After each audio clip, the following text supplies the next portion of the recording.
Hello बच्चों, मैं आपका फिजिक्स टीचर वरुण राजपूत। जैसे कि बच्चे हमने अपनी लास्ट वीडियो में 11th फिजिक्स के second chapter unit and measurement में बच्चे लेंथ का मेजरमेंट पढ़ा था। लेंथ के मेजरमेंट के अंदर पैरेलैक्स मेथड पढ़ा। उसके अलावा हमने स्मॉल पार्टिकल्स का साइज कैलकुलेट करना पढ़ा और larger object like astronomical object का साइज कैलकुलेट करना पड़ा था। चलिए आज हम लेंथ के ही अगले मेजरमेंट के टॉपिक को पढ़ेंगे, जिसका नाम है size of molecule of oleic acid. Okay, देखिए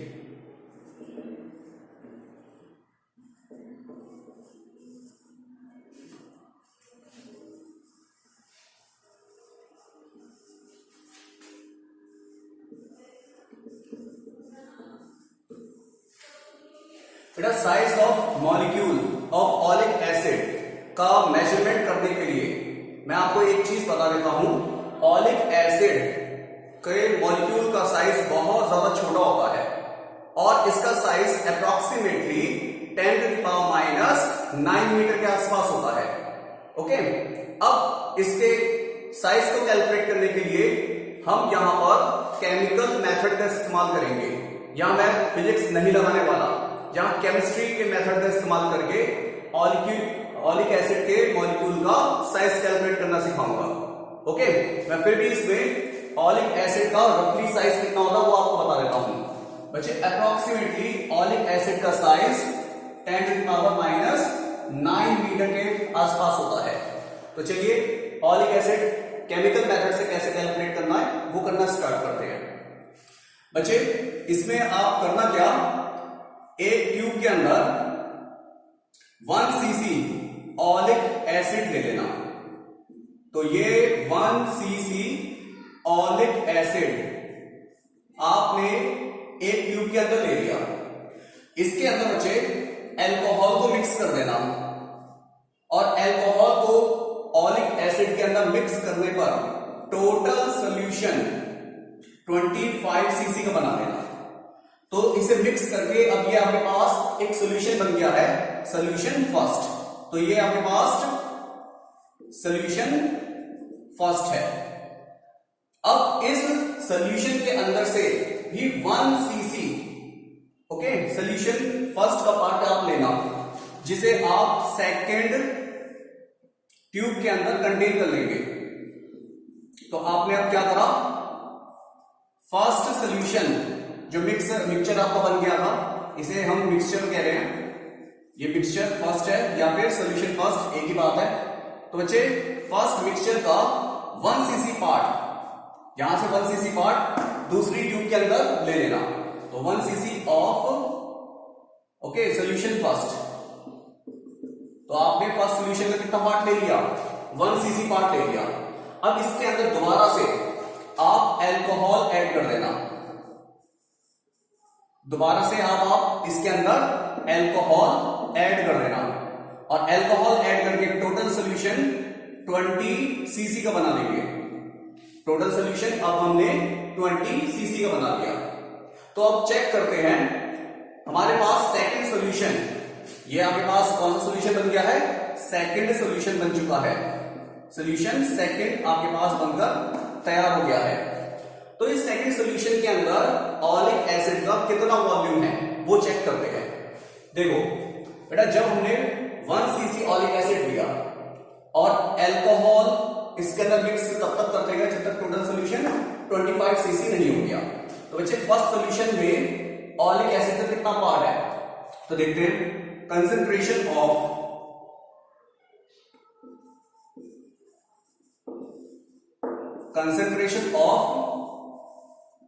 oleic acid in first solution कितनी होगी बच्चे, 1 ऑलिक एसिड है टोटल 25 cc के अंदर।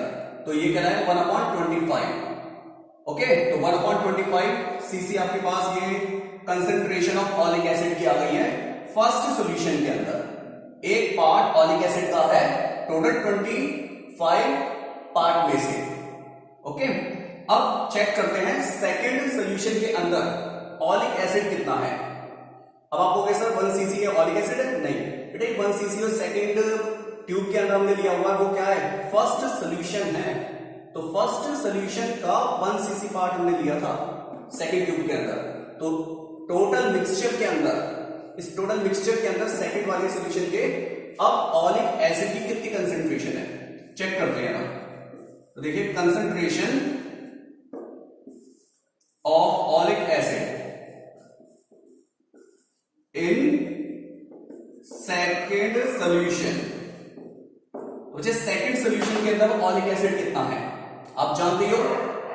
पहले वाले में 1/25 था, सेकेंड वाले में कितना होगा 1/25 इंटू 20, क्योंकि टोटल सोल्यूशन आपने कितना बना लिया है 20 cc का बनाया है। ओके, और इसके अंदर 1 cc पार्ट पहले वाले सोल्यूशन का लिया हुआ है। तो सीधी बात है बच्चे, पहले वाले सोल्यूशन के अंदर जो ऑलिक एसिड था 1/25, इसी में 20 से और डिवाइड कर देना। तो ओवरऑल आपके पास अब सेकंड सोल्यूशन के अंदर बेटा ऑलिक एसिड की कंसेंट्रेशन कितनी आ गई 1/500। इसका मतलब सेकंड सोल्यूशन के अंदर 1 पार्ट ऑलिक एसिड का है टोटल 500 पार्ट में से। समझ में आ गया इसका मतलब। तो सेकंड सोल्यूशन में ऑलिक एसिड की कंसेंट्रेशन 1/500 cc होगी। क्लियर। अब आपने करना क्या होगा, ये जो सेकंड सोल्यूशन है इस सेकंड मिक्सचर का n ड्रॉप्स ले लेना। उन n ड्रॉप्स को एक पानी से भरी हुई ट्रे के अंदर ड्रॉप कर देना। तो देखिए क्या होगा उसके बाद। तो हमने क्या काम करा, एक पानी से भरी हुई एक ट्रे ले ली, ये वाटर है, पानी से भरी हुई ट्रे के अंदर बेटा सेकंड सॉल्यूशन जो दिया होता है, जिसे मैं सेकंड मिक्सचर भी कह रहा हूं, एक ही बात है, सेकंड सॉल्यूशन बोलो या फिर सेकंड मिक्सचर बोलो, ये सेकंड सॉल्यूशन है पूरा टोटल। तो इस सेकंड मिक्सचर के n ड्रॉप्स को आपने इसमें डाल दिया पानी में, तो आपने n ड्रॉप्स पोर कर दिए। तो बच्चे आपने पानी से भरी ट्रे में सेकंड सॉल्यूशन की n ड्रॉप्स पोर कर दी, और n ड्रॉप्स में हर एक ड्रॉप का वॉल्यूम v है। तो यहां पे आप लिख देना यहां पर, तो volume of each drop, volume of each drop कितना दे रखा है v। ओके, तो हमें हर एक ड्रॉप का वॉल्यूम v दिया। तो बच्चे हमने पानी से भरी इस ट्रे में ये वाले सेकंड मिक्सचर का कितनी ड्रॉप्स डाली, n ड्रॉप्स। तो सीधी बात है, पानी के अंदर जो n ड्रॉप डाली गई है तो उनका वॉल्यूम कितना होगा nv। एक ड्रॉप की वॉल्यूम की मल्टीप्लाई बच्चे n नंबर ऑफ ड्रॉप से कर देना। तो इस पानी से भरी ट्रे में हमने कितना सेकंड सॉल्यूशन डाला है उसका वॉल्यूम आ जाएगा। तो क्या लेंगे इसके अंदर, total volume, total volume of n drops. तो बच्चे n ड्रॉप्स का टोटल वॉल्यूम कितना होगा, nv होगा। क्लियर। तो मैं आपको एक बात बता दूं, ये nv जो वॉल्यूम आपके पास आ चुका है n ड्रॉप्स का, बच्चे इस वॉल्यूम के अंदर ऑलिक एसिड भी प्रेजेंट है, क्योंकि सेकंड सॉल्यूशन में आप जानते हो ऑलिक एसिड का 1 पार्ट था टोटल 500 cc वाले पार्ट में। क्लियर। तो इसका मतलब ये आपके पास ऑलिक एसिड की जो कंसेंट्रेशन है इसकी मल्टीप्लाई बच्चे अगर मैं n ड्रॉप्स के वॉल्यूम से कर दूं तो मेरे पास इस पानी से भरी ट्रे में जो मैंने n ड्रॉप्स डाली हैं उसमें ऑलिक एसिड का वॉल्यूम आ जाएगा। तो अब मैं कैलकुलेट करूंगा volume of oleic acid, okay, in n drops. तो वॉल्यूम ऑफ ऑलिक एसिड, तो volume of oleic acid in n drops.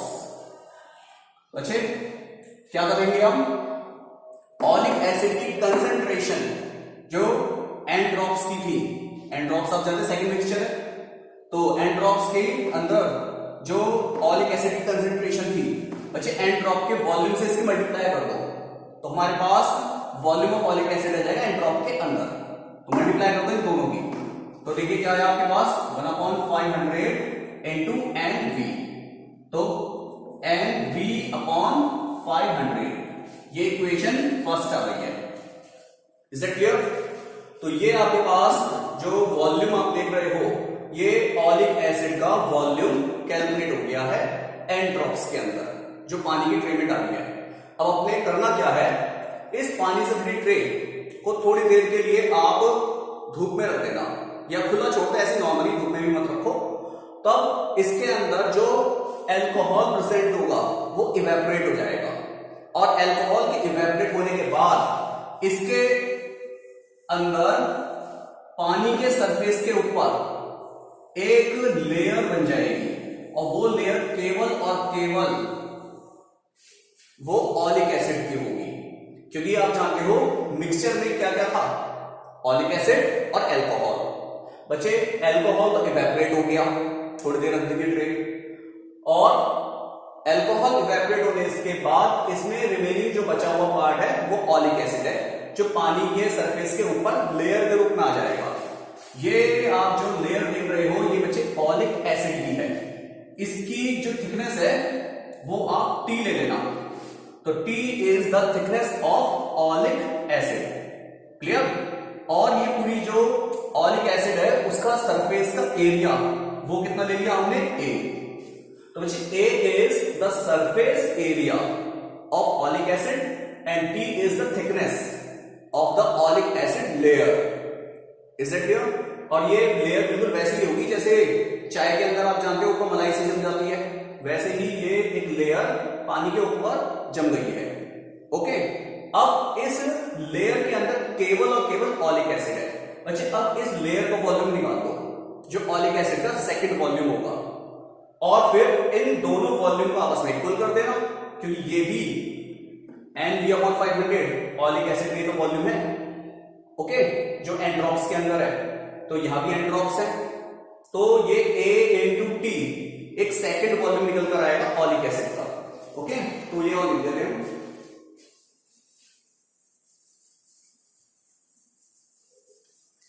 देखो, इसके बाद वॉल्यूम ऑफ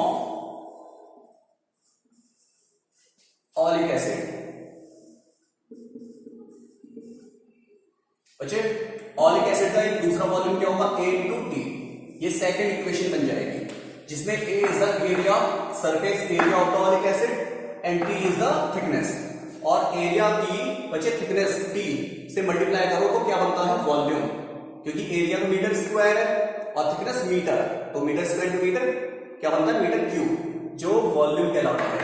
तो ध्यान से देखो, आपके पास ऑलिक एसिड के दो वॉल्यूम हैं, और वॉल्यूम तो एन ड्रॉप्स के दोनों आपस में इक्वल ही होंगे। तो बेटा फर्स्ट इक्वेशन और सेकंड इक्वेशन को आपस में इक्वल कर देना, तो first is equal to second.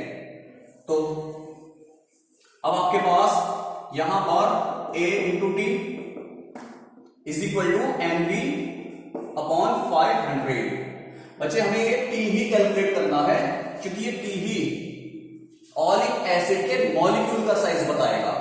तो ये मॉलिक्यूल है ऑलिक एसिड के, मॉलिक्यूल फैले हुए हैं लेयर के रूप में, तो ये T क्या बताएगा, ऑलिक एसिड का साइज, मॉलिक्यूल का साइज।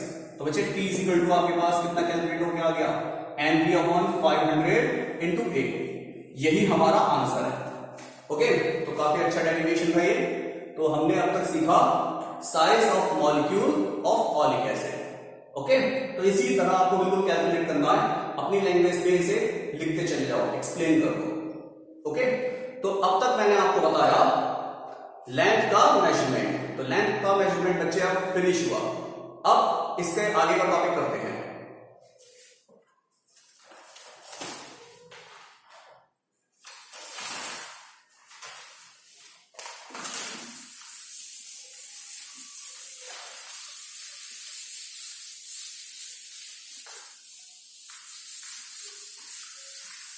देखिए, अब इसके बाद हम पढ़ेंगे बच्चों रेंज ऑफ लेंथ।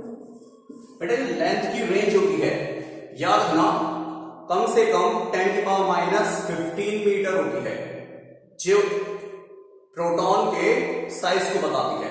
तो याद रखना प्रोटॉन का साइज 10⁻⁻15 मीटर में मेजर किया जाता है। और मैक्सिमम साइज में अगर जाएं तो यूनिवर्स का साइज वो 10⁻26 मीटर होता है, जो मैक्सिमम साइज कहलाएगा। तो सबसे छोटा साइज लेंथ का कितना होगा 10⁻⁻15 मीटर, ओके। और मैक्सिमम कितना होगा 10⁻26 मीटर। ये होता है साइज ऑफ प्रोटॉन। और ये बचे साइज ऑफ यूनिवर्स। क्लियर? ये यूनिवर्स का साइज होगा। तो ये था रेंज ऑफ लेंथ। तो अब हम इसके बाद नेक्स्ट टॉपिक पढ़ने वाले हैं मास का मेजरमेंट, ओके।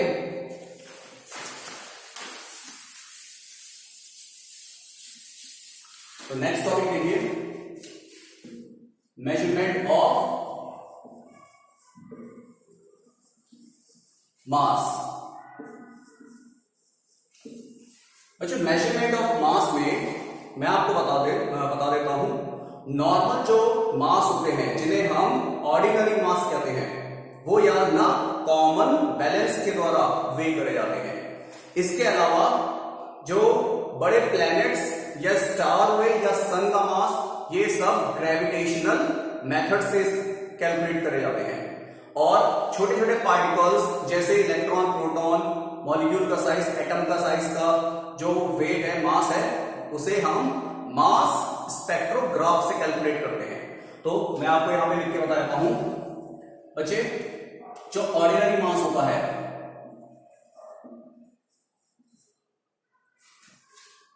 ऑर्डिनरी मास उसे कैलकुलेट करते हैं हम कॉमन बैलेंस से, कॉमन बैलेंस, ओके। इसके अलावा एक होता है आपका mass of planet, mass of planets या फिर स्टार्स, इन सबके मास को हम कैलकुलेट करते हैं बच्चों ग्रेविटेशनल मेथड के द्वारा। तो next is gravitational method, okay. ये ग्रेविटेशनल मेथड के द्वारा कैलकुलेट किए जाते हैं।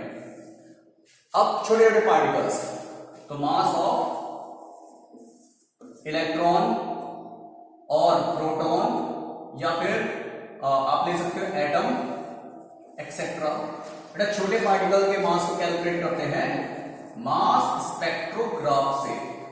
तो मास स्पेक्ट्रोग्राफ, ओके। तो मास स्पेक्ट्रोग्राफ के द्वारा स्मॉल पार्टिकल्स का मास कैलकुलेट किया जाता है। तो ये था आपका मेजरमेंट ऑफ मास का टॉपिक। अब हम बात करेंगे मास की रेंज। बच्चों याद रखना,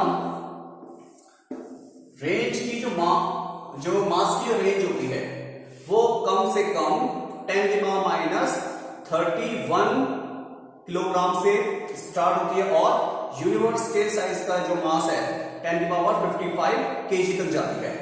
तो मैं आपको बता दूं, मास की रेंज 10⁻31 kg से स्टार्ट होगी और 10⁻55 kg तक जाती है, ओके। ये जो आप देख रहे हो ये मास ऑफ रेंज है, ओके। तो ये जो मास आप देख रहे हो बच्चे, ये इलेक्ट्रॉन का मास होता है। तो मास ऑफ इलेक्ट्रॉन 10⁻31 kg में कैलकुलेट किया जाता है, और 10⁻55 kg में मास ऑफ यूनिवर्स को कैलकुलेट किया जाता है, ओके। ये यूनिवर्स का मास कैलकुलेट करते हैं हम 10⁻55 kg में। तो ये था आपका मेजरमेंट ऑफ मास का टॉपिक। अब हम स्टार्ट करते हैं इसके बाद measurement of time. Clear?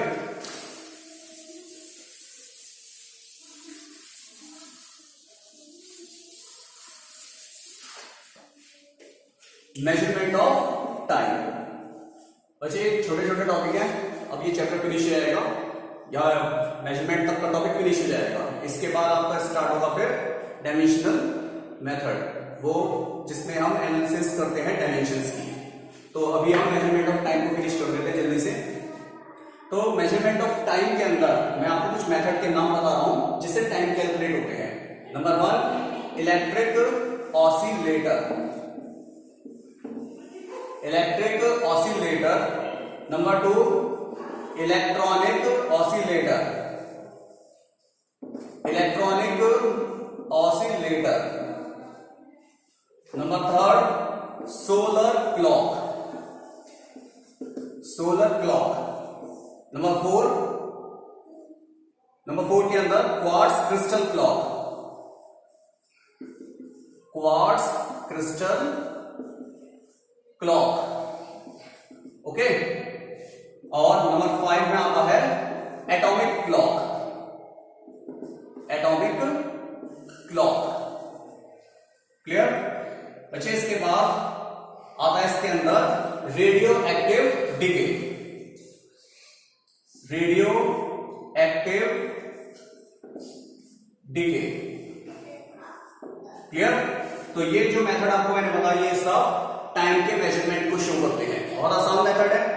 Electric oscillator के अंदर ये इलेक्ट्रिक सर्किट होते हैं, इलेक्ट्रिक ऑसिलेटर हो या इलेक्ट्रॉनिक ऑसिलेटर हो, बेटा ये दोनों ही इलेक्ट्रिक सर्किट होते हैं जिसके अंदर ऑसिलेशंस ऑफ इलेक्ट्रॉन जब वो वाइब्रेट करता है तो उनके वाइब्रेशन से बच्चे प्रोड्यूस होती है इलेक्ट्रोमैग्नेटिक वेव्स। तो वो इलेक्ट्रोमैग्नेटिक वेव्स जो इनमें प्रोड्यूस होती हैं वो टाइम को ही कैलकुलेट करने में काम आती हैं, क्योंकि उनमें भी पीरियडिक टाइम होता है। कभी वेव्स वेव आपकी हायर साइड में जाती है, कभी लोअर साइड में जाती है, जिससे एक टाइम पीरियड कैलकुलेट होकर आ जाता है। ऐसे ही सोलर क्लॉक, पुराने जमाने में जो क्लॉक हुआ करती थी वो सब क्लॉक आपकी सोलर क्लॉक थी। जैसे सुबह होती है तो उसे प्रातः काल कहते थे, फिर दोपहर होती थी उसको दोपहर वाला काल कहते थे, देन शाम के बाद साय काल कहा जाता था और रात होने पर रात्रि काल कहते थे। ओके बच्चे, इसके बाद quartz crystal clock. Quartz crystal clock के अंदर भी एक मशीन होती है जिसके अंदर पोटेंशियल डिफरेंस क्रिएट किया जाता है। तो दो टर्मिनल के बीच में जब पोटेंशियल डिफरेंस क्रिएट होता है तो उनके बीच में पार्टिकल वाइब्रेट करते हैं, और उसके बीच में दो टर्मिनल के बीच में जब पार्टिकल वाइब्रेट करते हैं तो वाइब्रेशन की वजह से टाइम पीरियड प्रोड्यूस होता है। तो वो क्वार्ट्ज क्रिस्टल क्लॉक के अंदर हम कैलकुलेट करते हैं। एटॉमिक क्लॉक के अंदर ये सबसे ज्यादा एक्यूरेट क्लॉक होती है। एटॉमिक क्लॉक सबसे ज्यादा एक्यूरेट क्लॉक होती है। ये सीजियम एटॉमिक क्लॉक इसका पूरा नाम है, जिसमें हम मेजरमेंट करते हैं टाइम का, जो सबसे ज्यादा एक्यूरेट आता है कैलकुलेट होके। ओके, इसके अलावा रेडियो एक्टिव डिके। अच्छा, रेडियो एक्टिव डिके के प्रोसेस के दौरान जितने भी रेडियो एक्टिव एलिमेंट्स होते हैं वो कंटिन्यू अपने अंदर से रेडियो एक्टिव एलिमेंट्स को निकालते रहते हैं। ओके, तो रेडियो एक्टिव एलिमेंट्स जब कंटिन्यू उसमें से निकलते हैं तो वो भी एक फिक्स इंटरवल ऑफ टाइम को बताते हैं। इसके अलावा एक होती है radio active dating. Radio active dating भी होती है। 7 नंबर पे एक और बता देता हूं मैं आपको, वो है radio active dating. Radio active dating के अंदर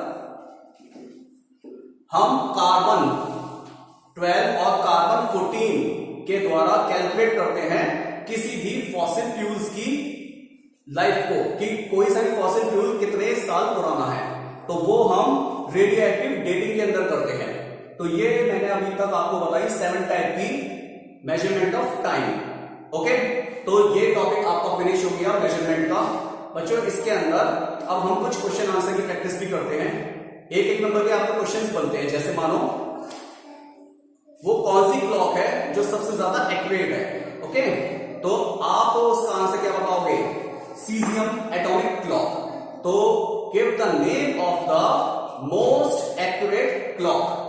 तो आंसर क्या बच्चे उसका? Caesium atomic clock. ओके, इसके अलावा और भी कई क्वेश्चंस हैं, मैं डिस्कस करता हूं।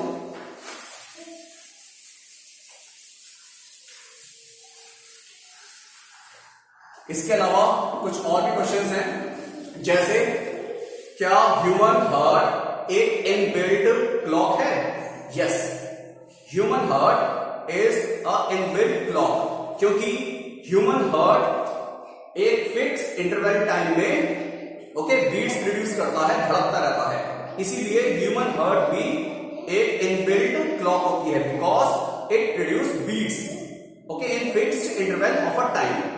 ओके, इसके अलावा कुछ क्वेश्चन और है बच्चों, जैसे ह्यूमन लाइफ की एक्सपेक्टेड लाइफ कितनी है?